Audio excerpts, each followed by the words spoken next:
नाज़रीन ग्रामी, खातून का ताल्लुक फ्रांस से था। फ्रांस में तालीम हासिल की, फ्रांस में ही जवान हुई और फ्रांस में ही शादी हुई। खाविंद गुजरावाला का रिहायशी था, लेकिन पेरिस में रहता था। खातून का मैका लाहौर में था। मैके और ससुराल के ताल्लुकात ठीक नहीं थे। खाविंद खातून को मैके जाने से रोकता रहता था। घर गुजरावाला में था। ये गुजरावाला में ही रहती थी। पढ़ी लिखी, बाएतमाद और समझदार थी।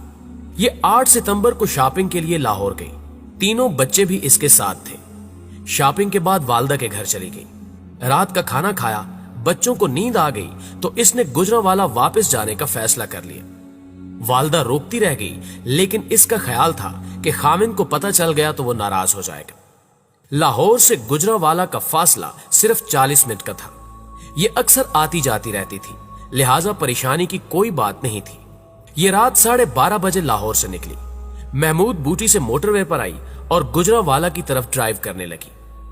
ये रात 1:05 पर ईस्टर्न बाईपास से लाहौर सियालकोट मोटरवे पर आई। ये जूं ही लिंक रोड पर पहुंची, इसकी गाड़ी का पेट्रोल खत्म हो गया। सड़क पर अंधेरा था। ये खौफजदा हो गई। बच्चे पिछली सीटों पर सोए हुए थे। इसने फौरन अपने खालाजाद भाई सरदार शहजाद को फोन किया।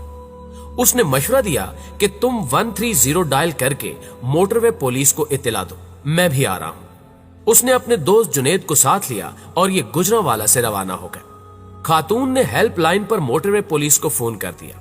इसे बताया गया कि आप M11 की लिंक रोड पर हैं और ये मोटरवे पुलिस की हद में नहीं आती। तहम मोटरवे पुलिस ने खातून को एक मकामी नंबर दे दिया। खातून ने उस नंबर पर राब्ता किया और बताया कि मैं अकेली हूं, मेरे साथ बच्चे हैं और मैं इस वक्त लिंक रोड पर फंस गई हूं। उसे बताया गया कि आप फिक्र न करें, हम कुछ करते हैं। प्यारे दोस्तों, मैं बात आगे बढ़ाने से पहले आपको यह भी बताता चलूं कि लाहौर सियालकोट मोटरवे मार्च 2020 में मुकम्मल हुई थी। पंजाब हुकूमत ने इसकी निगरानी के लिए स्पेशल फोर्स बनाई थी और ये फोर्स पंजाब पुलिस या मोटरवे पुलिस की बजाय कमिश्नर लाहौर के मातहत थी, मगर यह भी मुकम्मल तौर पर एक्टिव नहीं थी।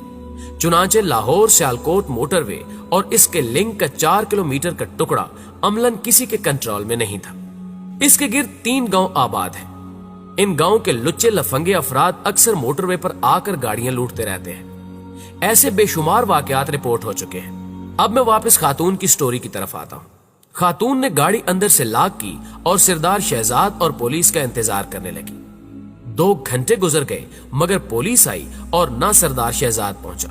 इस दौरान 2 डाकू वहां आ गए। पुलिस का ख्याल है कि ये दोनों प्रोफेशनल डाकू नहीं थे, क्योंकि अगर ये प्रोफेशनल होते तो इनका तरीका वारदात मुख्तलिफ होता। ये करीबी देहात के मामूली वारदात ये है। ये थोड़ी देर गाड़ी को वॉच करते रहे।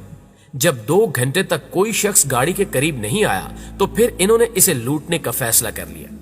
एक डाकू के हाथ में डांग थी, जबकि दूसरे के पास पिस्तौल था। ये गाड़ी के करीब पहुंचे और पिस्तौल दिखाकर खातून को दरवाजा खोलने का इशारा किया। खातून ने इनकार कर दिया। ये धमकियां देने लगे, लेकिन खातून ने दरवाजा ना खोला। ये मुश्तिल हो गए और डंडा मारकर शीशा तोड़ दिया। बच्चों ने रोना शुरू कर दिया। खातून डर कर सड़क की तरफ दौड़ पड़ी। एक डाकू उसके पीछे दौड़ा। इस दौरान वहां से एक गाड़ी गुजरी। गाड़ी के ड्राइवर ने खातून को देख लिया, मगर उसकी स्पीड ज्यादा थी। तहम गाड़ी में सवार खालिद मसूद के ज़हन में खटका आया और उसने 15 पर पुलिस को इत्तला दे दी। इस दौरान दूसरे डाकू ने खातून का 2 साल का बच्चा उठाया और उसे लेकर जंगल की तरफ दौड़ पड़ा। खातून बच्चे को बचाने के लिए गाड़ी की तरफ वापस आ गई। दूसरे डाकू ने उसके दूसरे बच्चे भी गाड़ी से बाहर निकाल लिए। मां बच्चों को बचाने के लिए उनके साथ उलझ पड़ी। वो बार बार बच्चों को कलमा पढ़ने और अल्लाह से मदद मांगने की तलकीन भी कर रही थी। बच्चे चीख रहे थे। खातून डाकुओं की मिन्नतें भी कर रही थी, लेकिन दुनिया में इंसान से बड़ा दरिंदा कोई नहीं होता। ये जब जानवर बनता है तो ये जानवरों को भी शर्मिंदा कर देता है। ये भी दरिंदे थे। ये चारों को धकेल कर सड़क से नीचे खाई में ले गए। आगे जंगल था। एक डाकू ने तीनों बच्चों को साइड पर फेंका और उनके सर पर पिस्तौल रख दिया। बच्चे सिसक रहे थे, जबकि दूसरे डाकू ने खातून को बेबस करना शुरू कर दिया। वो उससे लड़ती रही। इस दौरान पहले डाकू ने बच्चों को मारना शुरू कर दिया। वो मां थी, चुनांचे वो बच्चों की सलामती के लिए ढीली पड़ गई। दूसरा डाकू आगे बढ़ा और पहला बच्चों के सर पर खड़ा हो गया। दोनों डाकुओं को कोई जल्दी कोई परेशानी नहीं थी। दोनों ने इसके बाद गाड़ी से खातून के जेवर, नकदी और एटीएम कार्ड लिए और उससे कहा, खामोश होकर यहां पर बैठी रहो, अगर तुम सड़क पर गई तो तुम चारों को गोली मार देंगे। इस दौरान दूर से मोटरसाइकिल की आवाज आई। वो दोनों उठे और अंधेरे में गुम हो गए। थोड़ी देर में मोटरसाइकिल गाड़ी के करीब पहुंच गए। ये डॉल्फिन फोर्स के 4 एहलकार थे। वो गाड़ी के करीब उतरे तो गाड़ी का शीशा टूटा हुआ था, दरवाजे पर खून का निशान था और नीचे खाई की तरफ बच्चे का छोटा सा जूता पड़ा हुआ था। वो चारों जवान डर गए और उन्होंने जोर जोर से कौन है की आवाजें लगाना शुरू कर दी। जंगल से कोई आवाज ना आई। डॉल्फिन फोर्स के एक जवान ने 2 हवाई फायर किए और वो खाई में उतर गया। खाई 15 फुट गहरी थी और उसमें भी अंधेरा था। जवान आवाजें लगाता हुआ आगे बढ़ता गया। आगे खेत शुरू हो गया। उसे अचानक टार्च की रोशनी में जमीन पर कोई चीज दिखाई दी। उसने झुककर देखा तो ये बच्चे का दूसरा जूता था। वो आगे बढ़ने लगा। इस दौरान उसे किसी औरत की डरी सहमी आवाज आई, अल्लाह का वास्ता है, हमें कत्ल ना करो, हम किसी को कुछ नहीं बताएंगे।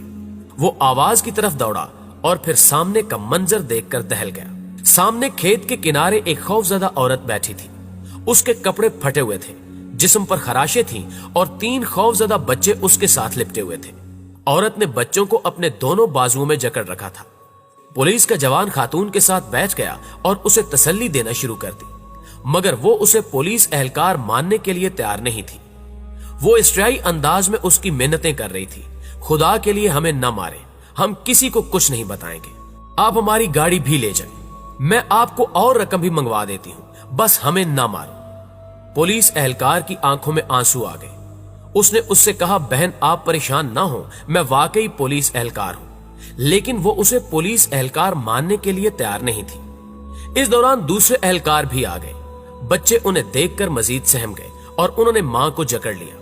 मां उन्हें बार बार कह रही थी कि तुम आंखें बंद कर लो और कलमा पढ़ो। वो खुद भी कलमा पढ़ रही थी, लेकिन बच्चों की जुबानें गुंग थी और आंखें बंद होना भूल चुकी थी। वो पथराई हुई आंखों से पुलिस एहलकारों और टार्च की लाइट की तरफ देख रहे थे। पुलिस एहलकारों ने वायरलेस पर कंट्रोल ऑफिस को इत्तला दे दी। पुलिस मुतहरिक हो गई। खातून एसएचओ को भी बुला लिया गया। आधे घंटे में पुलिस पहुंच गई। खातून एसएचओ ने खातून को तसल्ली दी, उसके जिस्म पर चादर डाली और ये उसे और उसके बच्चों को लेकर सड़क पर पहुंच गई। इस दौरान खातून का कजन सरदार शहजाद भी पहुंच गया। खातून मेडिकल के लिए तैयार नहीं थी। पुलिस ने उसे बड़ी मुश्किल से रजामंद किया। ये उसे बच्चों समेत अस्पताल लेकर गई। मेडिकल टेस्ट कराए, नमूने लिए और उन्हें घर वालों के हवाले कर दिया।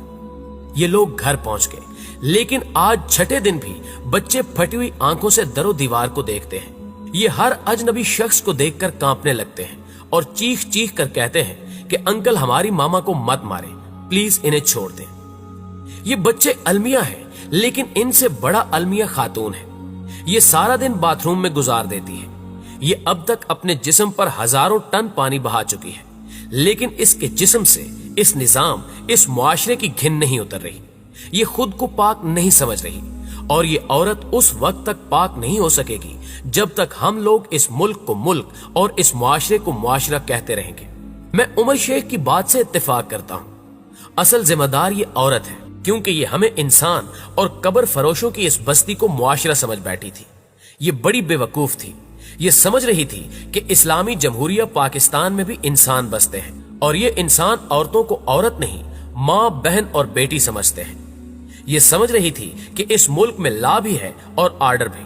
चुनांचे ये उठी, बच्चों को लिया और रात के वक्त लाहौर से गुजरांवाला रवाना हो गई। और ये भूल गई कि ये रियासत बेशक रियासत मदीना है, लेकिन इसमें हजरत उमर फारूक रजी अल्लाह ताला अन्हो नहीं है। यहाँ औरत तो औरत, बच्चे भी महफूज नहीं है। ये औरत कितनी बेवकूफ थी कि ये दरिंदों के इस गार को मुआशरा समझ बैठी थी। नाज़रीन ग्रामी, आज की वीडियो में बस इतना ही। मुझे पूरी उम्मीद है कि आज की इस वीडियो ने आपको भी अंदर से हिला दिया होगा। अगर वाकई ऐसा है तो वीडियो को लाइक कीजिए और इसे अपने तमाम दोस्तों के साथ शेयर कीजिए।